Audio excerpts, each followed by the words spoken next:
This is a classic battle. This is a rivalry between these two, D-Hop and Stephon Gilmore, two of the best to do it at their position. Look, Patriots are trying to sneak into the playoffs. The Cards, they're trying to get back on track. And it's going to come down to this matchup. There's no love lost between these guys in between the lines. These two guys can get it done, but they don't like each other. You're going to see a lot of scrappiness. You're going to see a lot of fights. Tune into this game. The game is going to be good, and the game within the game is going to be good. Hey, 99 Club too, Brandon. Okay, a lot of people come up to me, I see them, they say, Kevin, you know, you're great on First Things First, but you should really consider being an NFL referee. You know, you have your such knowledge of the game and situational awareness. You look great in stripes. I say, no. But if I was an NFL referee, I'm calling this a catch for two reasons. One, it kind of looked like a catch. Two, he's a quarterback. I've got kind of a sliding scale. If that was DeAndre Hopkins, I'd be like, no catch. But if it's a quarterback, I'm like, you know what? Close enough, Nick. I'm going to give it to you. It's like playing basketball with your kid. It's just like, you know what? Not a double dribble. That's okay. I'm going to turn a blind eye to that one. So for me, if I was a ref, great catch, Matthew Stafford. Lions ball at the 1. It's a terrible take. Here's a better one. Deshaun Watson, really good. Deshaun Watson, particularly good once the anchor around his neck was removed. That was Bill O'Brien. Show me the Deshaun Watson numbers pre and post Bill O'Brien, if you would. 4 games with Bill O'Brien. They're 0-4. His passer rating, it's okay, not great. Touchdown, interception, okay, not great. Since Bill O'Brien left, well, really since the fourth quarter of his first game. Took him a few quarters to dust him off. 17 touchdowns, no picks, a 125 passer rating. Jenna, updated Nick Wright quarterback rankings. Patrick Mahomes, a massive golf. Russell Wilson, 2. Deshaun Watson, 3. Sorry, Aaron Rodgers and Drew Brees. Deshaun Watson, your third best quarterback in football, Jenna. Oh, how about that? I got the same rankings, Nick. And you know why? Here's why I love Patrick Mahomes. Because Patrick Mahomes loves everybody. Patrick Mahomes cares about everybody. Patrick Mahomes wants everybody to be as famous as he is. You know why I know that? Because he's so big and good at ball distribution. You know how I know that? Because he passes and practices ball distribution in practice. The same exact way Oprah would if she was an NFL quarterback. You get a ball. You get a ball. You get a ball. You get a ball. You get a ball. You get a ball. You're over there. You get a ball. Underneath. You get a ball. Underhand. Around that. You get a ball. If you love Patrick Mahomes, you get a ball. I don't know how to end this. I was just going to keep going until video ran. But everybody gets a ball in the grand world of Patrick Mahomes. And let us move. We're going to turn our attention to this weekend and the game to watch. Bucks and the guy that keeps giving people balls, Patrick Mahomes. The best to ever do it against the best currently doing it. Brady does have the advantage on Mahomes coming into Sunday. 2-1 lifetime against him in head-to-head matchups. Not a huge advantage, still an advantage. But this, of course, Brady's first time with Tampa. So, Brandon, what has to happen for the Bucks to pull off the upset? Yeah, I mean, look, Tampa's struggles are real. But should we be alarmed and start jumping ship? Not right now. Just hold tight. This should be a game they get back on track. And to do that, they have to do 3 things. Number 1, you have to run the ball. This is a Kansas City Chiefs team that's giving up almost 5 yards a carry. And you have an aging quarterback. Some would say, like Nick Wright, whoa, work around the quarterback when you lean on the run game. I just call it playing good football and being smart. So run the football at least 25 times a game.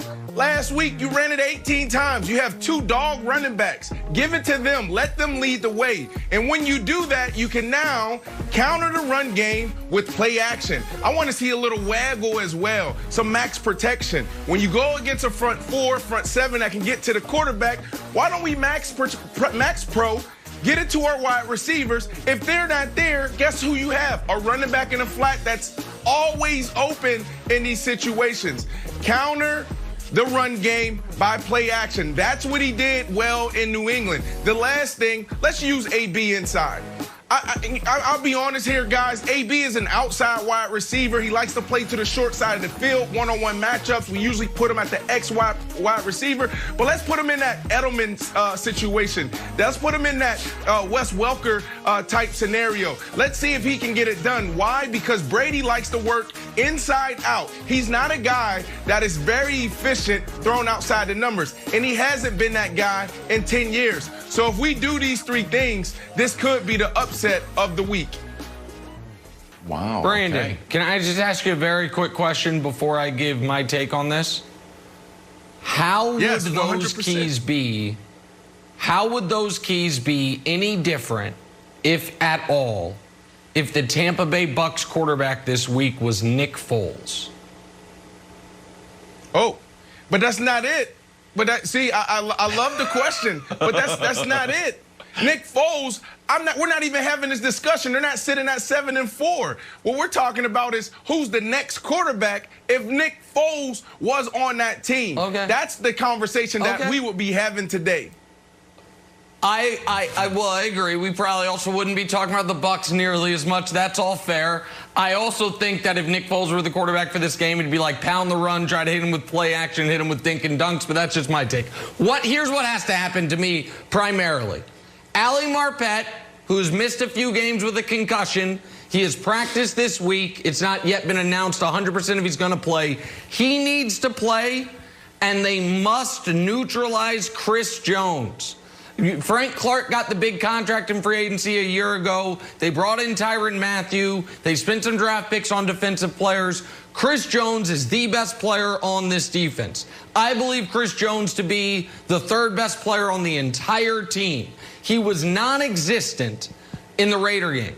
And the Raiders might have the best guard-center guard combo in football, but the Bucks, when healthy, are a close second. They have to neutralize Chris Jones, and they have to take a page out of the Raiders playbook in this regard. I know the Chiefs scored 35 on the Raiders, but the Raiders limited the number of possessions the Chiefs had. That was a fast game because the Raiders' drives were taking 5-6 minutes and because the Raiders' defense made the Chiefs play in front of them. They made the Chiefs take small 4 to 8 yard bites at a time. They didn't have quick scoring drives over the top. So you want this game to move at a rapid pace if you're the Bucks. You want to keep the Chiefs playing in front of you, and when you have the ball, to Brandon's point, whether it's running the clock or short passes, you want extended drives. But the Wilds, you know the Chiefs are going to score 28 points, at least. So the question is, can the Bucks manufacture 30 points in this football game? I don't think they can, which is why I don't think they can win. Yeah. So Brandon, I'm gonna piggyback off that. I'm gonna give you some stats, and you tell me what Bruce Arians should do. Tom Brady, 20-plus air yards, last 3 games. He's 0 for 15 with 3 interceptions, and this is the note from Dusty, which I thought was unnecessary. A 0.0 passer rating. Dusty, I know, he's 0 for 15. You're just piling on at this point. So, does that mean don't take any shots? Or what's the maximum amount of shots you want to take down the field? Do you want to take 1 shot down the field with Mike Evans? Do you want to take multiple shots of like, let's just cast a big net and keep on going to it? One will eventually hit. Or like, you know what? I watched first things first. I'm going to do Brandon's keys and then, turn Mike Evans loose for maybe 1 big shot. Well, before I even answer the question, let's talk about how this thing is set up. This is 90% Bruce Arians' offense, which is super aggressive, and to Wild's your point, is taking shots. This is 10% of New England's offense and Tom Brady. Tom Brady is the opposite. They're on totally opposite ends of the spectrum. One guy's aggressive, one guy's dink and dunk. So when you look at it, the players play. The coaches aren't out there. Really good coaches put their players in the best position and utilize their skill set. If Tom Brady is telling you that that's never been my game, I won 2-3 Super Bowls dinking and dunking, why don't we do that? You eventually have to listen, or are you going to continue to sputter the way you do against the good teams? So for me, Wilds, I don't think you predetermine it. I think what you do is you lean on the run game, be more balanced, and then that will set up your shots. That's what they did in New England. How many times did we see Gronkowski running this diagonal play, start on the right side of the field, run into the left, catch the ball 15, 16 yards on the backside numbers? How many times did we see a guy, Edelman, run, the flea flicker play? Because they set it up through the run, and that's how they got their chunk plays. So for me, Wilds, you don't predetermine it. You wait and see how the pace and the feel of the game goes, and then you take your shots. And just one quick additional point of order, because I roasted Dusty yesterday about his Eagles fandom, so let me have us back here. If Tom Brady was just 0 for 15 on those deep shots, believe it or not, his passer rating would be 39.6. It's the 3 interceptions that drop it down to 0.